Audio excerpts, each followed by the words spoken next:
siempre le traemos a usted datos interesantes y casos interesantes de los que regularmente nadie habla en la televisión mexicana, como es el caso de una empresa que está distribuyendo geomembranas para distintos propósitos, biodigestores o contenedores de agua, o para armados de granjas para cosecha de tilapia o cosecha de camarón.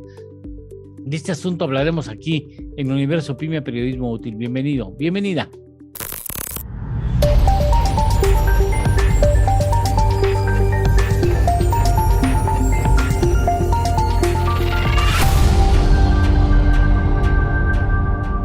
Universo Pyme, con Eduardo Torreblanca Jax. Muchas gracias, Irán. Gracias por recibir la posibilidad de platicar con Universo Pyme. Muchas gracias. No, muchas gracias a ti, Eduardo. Un gusto y un placer poder platicar con ustedes.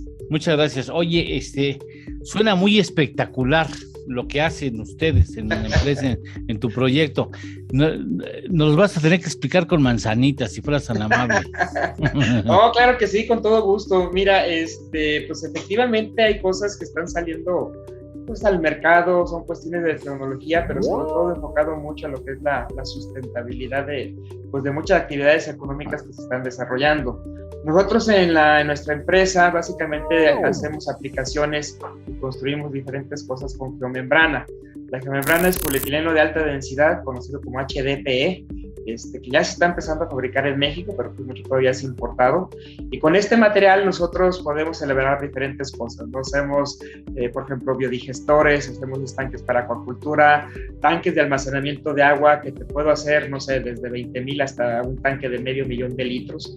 Tú sabes que la cuestión del agua es muy importante, sobre todo por las cuestiones del cambio climático, pero también proyectos de acuaponía, hidroponía, hacemos forrado de presas, de embalses, precisamente para cuidar pues uno de los principales activos que tenemos ahora, que es el agua, ¿no? Entonces, y de ahí pues se derivan muchos otros proyectos de integración tecnológica, por ejemplo, con cuestiones de energías alternativas. Pues los biodigestores precisamente también se puede producir energía eléctrica a partir del biogás, y en todo ese tipo de cosas andamos metidos. ¿Cómo comenzaste?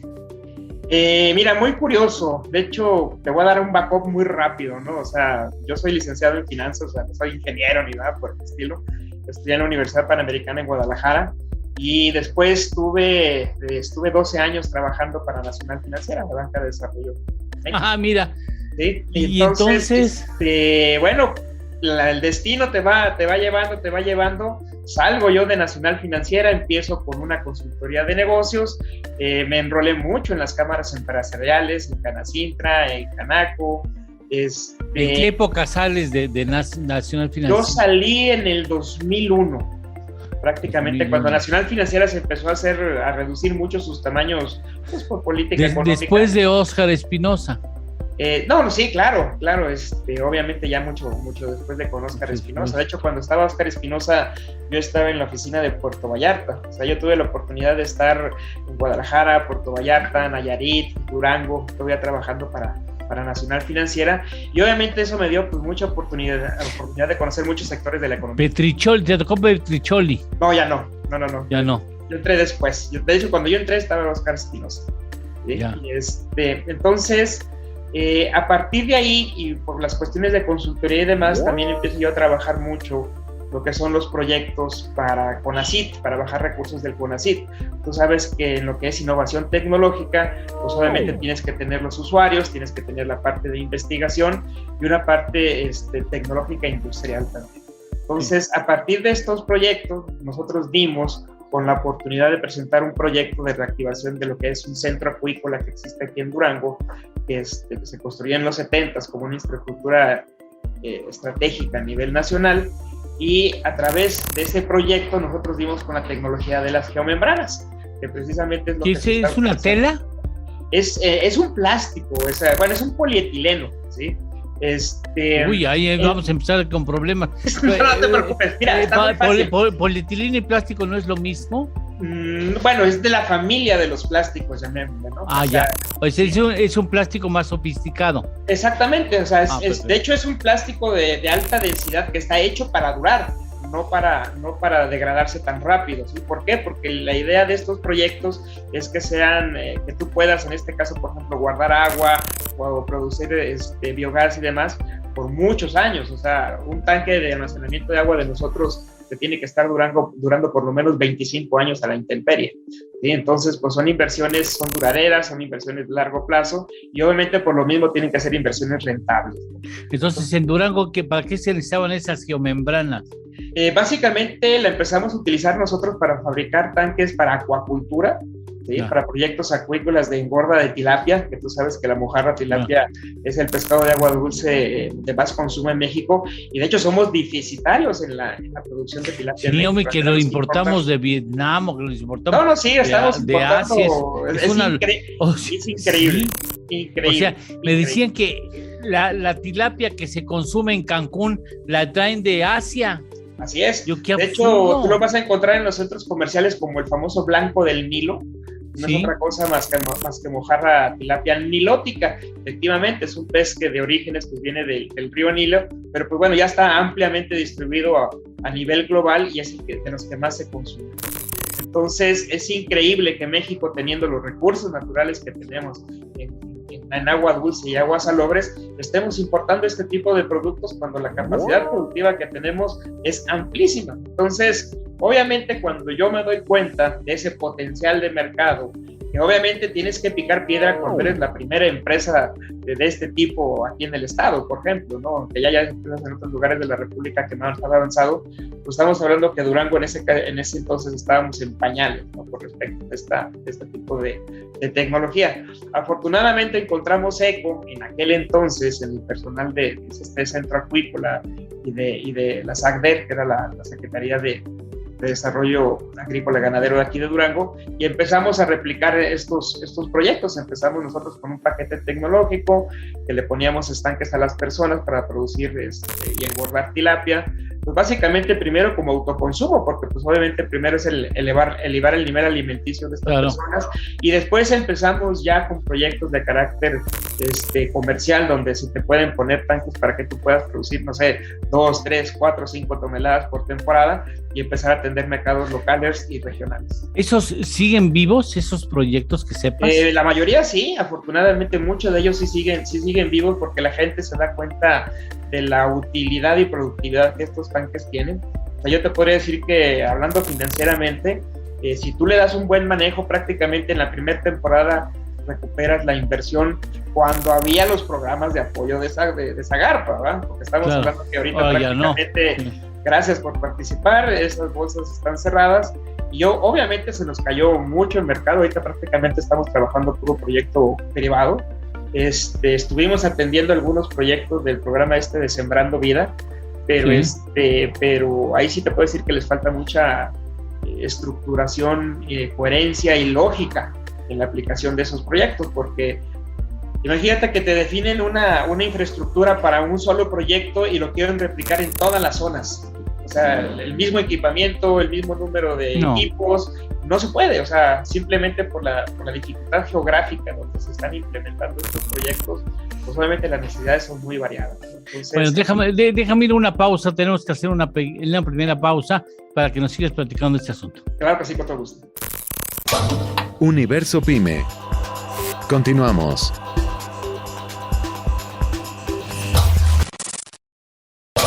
Universo Pyme. Regresamos. ¿Y después qué siguió, Irán? Pues bueno, haz de cuenta, dimos con esta tecnología, vimos que había un potencial de mercado, vimos que era viable, que era rentable, y empezamos nosotros primero con una actividad comercial. Empezamos a distribuir algunos de estos tanques, empezamos a tentar el mercado, llamémosle como una prueba de mercado.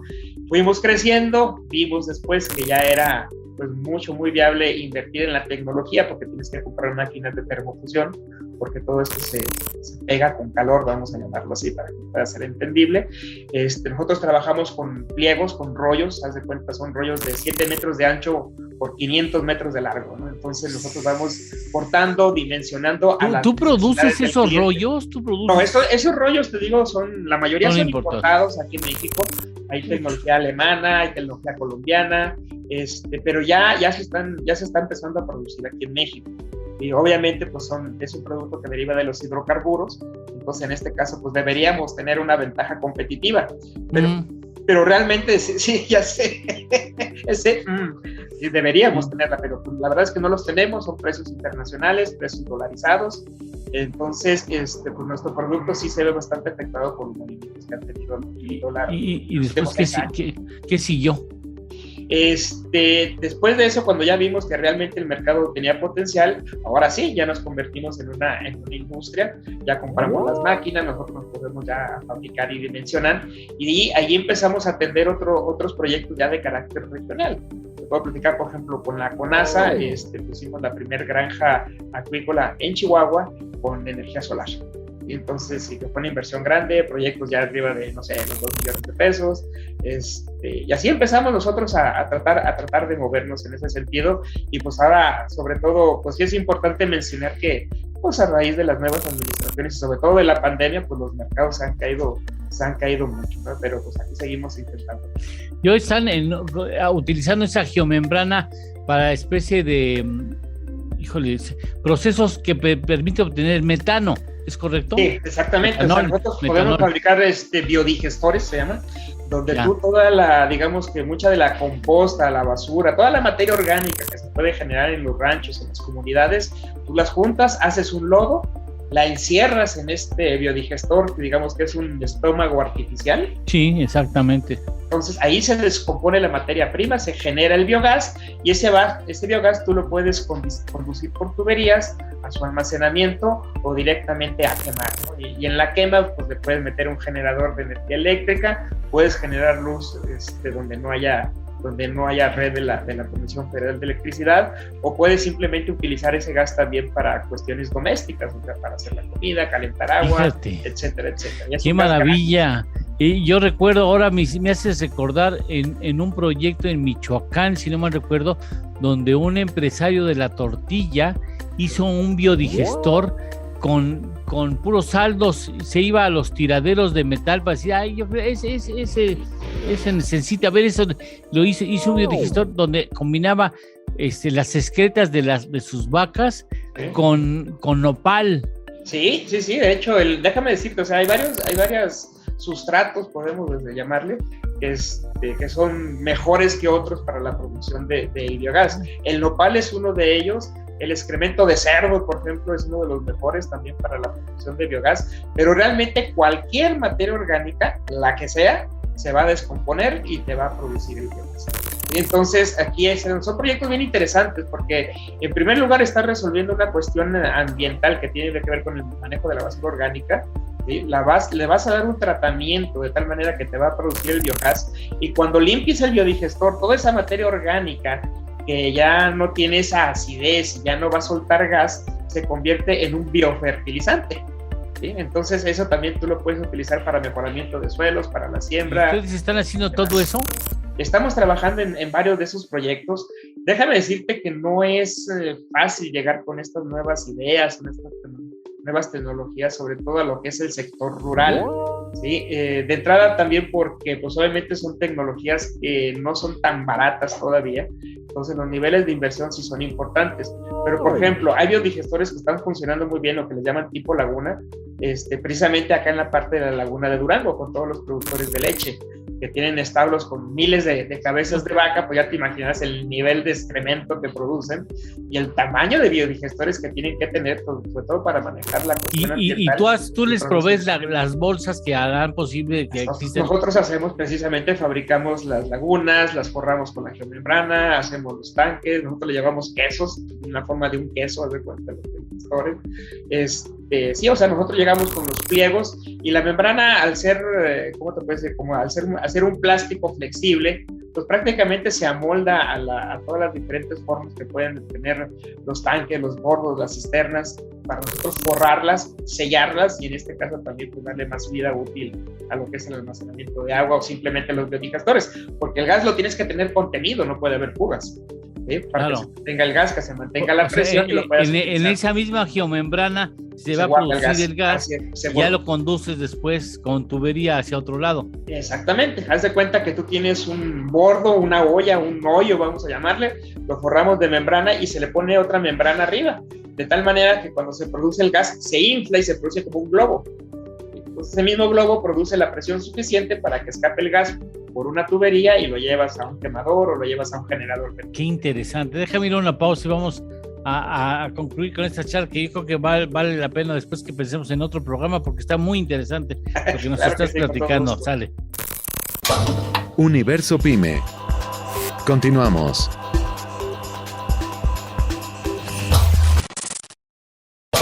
Universo Pyme. Regresamos. Ahora, y entonces, ¿tú no vas a empezar a producir esas geomembranas? Mira, todavía yo creo que el mercado no nos da, digo, yo te hablo obviamente del mercado. Es demasiada inversión para tan poco consumo. Sí, mira, estamos hablando de que aquí, por ejemplo, yo estoy en Durango, y aunque estemos en el norte, pues aquí he sabido que Durango es el Chiapas del norte, ¿no? O sea, somos la economía número 30 a nivel nacional, es un estado muy grande, muy disperso, las distancias son larguísimas, y luego pues tenemos de vecino a Chihuahua y Sonora y Coahuila, donde las distancias nos comen, ¿no? Entonces, todavía el mercado yo creo que aquí en México no da lo suficiente para que haya varias plantas de producción de geomembrana de producción de alta densidad. Pero si quisieras. Sí, claro, ¿no? Pues sería lo ideal, sobre todo porque la integración vertical pues te ayuda también en la cuestión de disminuir los costos y aumentar la rentabilidad de tu negocio, ¿no? Claro. Pero también en ese sentido, ahorita pues obviamente estamos teniendo ya los efectos de que como se han caído mucho todos estos mercados para estos productos, pues ya empresas ahora sí que más grandes del ramo pues están saliendo a diferentes estados, están tratando de llegar a los mercados. Hay una competencia mucho más fuerte hoy en día a raíz de la pandemia y a raíz también de que se cierran muchos de los programas de apoyo por parte de Zagarpa. Entonces, sí está dura la competencia y hay que luchar para sobrevivir y seguir adelante, ¿no? De todos los proyectos en donde ustedes están presentes o que ustedes preparan, en los que contribuyen, en los que trabajan, ¿qué porcentaje son biodigestores y qué otro porcentaje podrían ser? Mira, yo creo que ahorita te diría que fácil, más del 80% es almacenamiento de agua, ¿eh? Acuérdate que acabamos de pasar por una sequía bastante fuerte. ¿Sí? Y Durango, pues aunque tenemos una parte de sierra, la mayor parte de Durango también es zona árida. Chihuahua es zona árida, la Coahuila es zona árida. Entonces ahorita los proyectos de almacenamiento de agua yo te diría que son el 80% de lo que estamos nosotros trabajando, y son pocos todavía los proyectos de lo que son los biodigestores, pues por lo mismo, ¿no? Porque la tecnología todavía es novedosa, incluso hasta el nombre es un poquito todavía difícil de pronunciar o de entender para muchas de las personas, y sobre todo si hablamos del sector rural, pues todavía, pues tú sabes que el nivel cultural del sector rural todavía está pues bastante bajo y tenemos que llegar así con cuentagotas y pues explicando con manzanita, y tenemos que llevar el remedio y el trapito, ¿no? O sea, tenemos que decirle cuál es la tecnología, cómo pueden accesar a la tecnología. Incluso ahorita estamos viendo la posibilidad de tratar de buscar fondos, incluso fondos internacionales para apoyar a la gente del campo. Oye, a ver, vamos a suponer que el 80%, entonces depósitos de agua, ¿cuál es el más grande que han colocado ustedes? Híjole, no, pues mira, como depósitos de agua te digo, pues yo te puedo hacer hasta de 500,000 litros, pero regularmente, por ejemplo, ponemos entre los de 100,000 y los de 300,000 litros, son los que tienen buen mercado. No me da mi cabeza para imaginar cuántos vasos de agua estos. O sea, no, pues son un chorro. Es que mira, ¿cuántas albercas?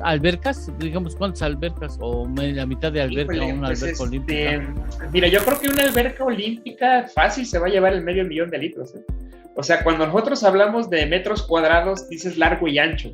Pero cuando tú le sumas la altura y hablas de volumen, se va, o sea, precisamente son metros cúbicos, metros cuadrados contra metros cúbicos es un crecimiento exponencial. ¿sí? Entonces, cuando hablamos de volúmenes, yo te diría que, por ejemplo, un tanque de 100,000 litros tiene un diámetro de un poquito más de los 12 metros de diámetro por 2.5 metros de altura, ¿sí? Y ahí puedes guardar más o menos unos 100,000 litros. Y híjole, 100,000, o sea, 100 tinacos de agua. Son 100 tinacos de agua, exactamente. De los 100 de tinacos, sí, sí, no, sí, pues sí adquiere otra. Ahora, la gran ventaja de fabricarlos así, de lo que hacemos nosotros, es que si yo te comparo, por ejemplo, el precio de una cisterna de agua de las que comercialmente existen en el mercado, porque obviamente aquí no puedo mencionar marcas. Sí, los negros, de los negros. Exactamente, de esos negros, a lo que nosotros hacemos con los pliegos de membrana y la tecnología de la termofusión, prácticamente estamos a mitad de precio. A mitad. Entonces, ya conviene más. Claro, y obviamente, y por la forma en que la hacemos nosotros, que nosotros fabricamos una bolsa, vamos a decir, y esa bolsa yo la puedo enrollar, en la malla que le da el soporte también la podemos enrollar, pues nuestra accesibilidad a lugares que son difíciles, como la Sierra de Durango, por ejemplo, donde a veces tenemos que llevar los materiales hasta en caballo y en burro, es mucho más fácil que llevar un tinaco de esos grandotototes que necesitas un tráiler para moverlo, ¿verdad? Claro. Entonces, tiene sus ventajas también este tipo de... ¿Y todavía hay alacranes en Durango? Gracias a Dios todavía, que no se nos acaben porque son nuestro atractivo. Es más fama que otra cosa, ¿no? Obviamente sí hay, tampoco los vas a ver caminando como hormigas en otras ciudades, ¿no? Sí hay, pero tienen su encanto, o sea, la verdad uno llega a quererlos mucho, y si tú vas aquí al mercado de artesanías te lo pueden poner en la mano y te va a caminar por aquí y no te hacen nada. Oye, en Cuba tienen algunas especies de alacranes, tienen de uso medicinal importante, ¿no? Incluso se habla de que Fidel Castro salió de la gravedad por una variedad del alacrán, ¿no? El alacrán morado o el alacrán azul. No, ahí, así como insectos, ya te imaginas todas las variedades de alacranes que existen, y escorpiones, los negros grandotes, pues son de las mismas familias, que son como los perros, ¿no? Hay muchas razas de perros, hay muchos tipos de alacrán, claro. No todos son tan venenosos, hay unos que sí son mortales, obviamente, pero no todos... pero cuando te pica uno, pues obviamente no te vas a poner a ver de qué variedad es, ¿no? Si te pica, pero sí te tienes que esperar a ver si es venenoso o no, porque todo uno piensa que todos son venenosos, no todos te van a hacer. Y para que te pongan el alacránico, más vale que sí. Más vale que sea uno que sea venenoso, porque lo que te van a meter es un contraveneno, de hecho. Sí, yo estoy en Morelos, que es después de Durango. Una zona de alta, y ya le acabas aprendiendo, más vale que sepas qué hay que hacer, porque exactamente. Si haces lo incorrecto, aquí a los niños desde chiquitos se les enseña qué es lo que hay que hacer cuando acá. Lo bueno es que es un piquete que avisa, o sea, porque hay piquetes que no sientes. Y este sí quema. Es muy escandaloso. Este pega y quema, sí. Ya veo que ya te picó alguno, ¿verdad? Sí. Sí, ya me han picado avispas y abejas y las identificas, ¿eh? ¿Y hay muchas empresas como la tuya, como la de ustedes en México? En México te diría que no hay muchas, la mayoría trabajamos de forma regional. En el centro de la República obviamente se concentran bastantes, en lo que hay Jalisco, Michoacán, Estado de México, Celaya, que es realmente donde también por volumen de población y de proyectos se concentran. Pero acá en el norte empezamos a ver algunas, realmente en fabricación somos de las pocas. Muchos obviamente son distribuidores de los que fabrican en otros estados, ¿no? Pero pues son las mismas fuerzas del mercado las que te van claro. Irán, ha sido un placer platicar contigo. Igualmente. Qué interesante, nunca habíamos hecho una entrevista con un empresario que esté metido en ese mercado y con todo lo bueno que puedes llevar a muchas regiones del país. No, claro, y todavía no hablamos de los proyectos de cosecha de agua de lluvia, que es otra tendencia también muy fuerte. ¿Hacemos una cita? Claro que sí, cuando tú gustes, aquí estamos a tus órdenes. Eso está interesante, ¿no? Claro que sí. Y ya tenemos la posibilidad de platicar con ese asunto. No nos despedimos, sino hasta la próxima, Irán. Claro que sí, muchísimas gracias y un placer estar en tu programa. Muchísimas gracias. Recuerda usted, hemos dado prueba contundente una vez más de que Universo Pyme es periodismo útil. Gracias, hasta la próxima semana.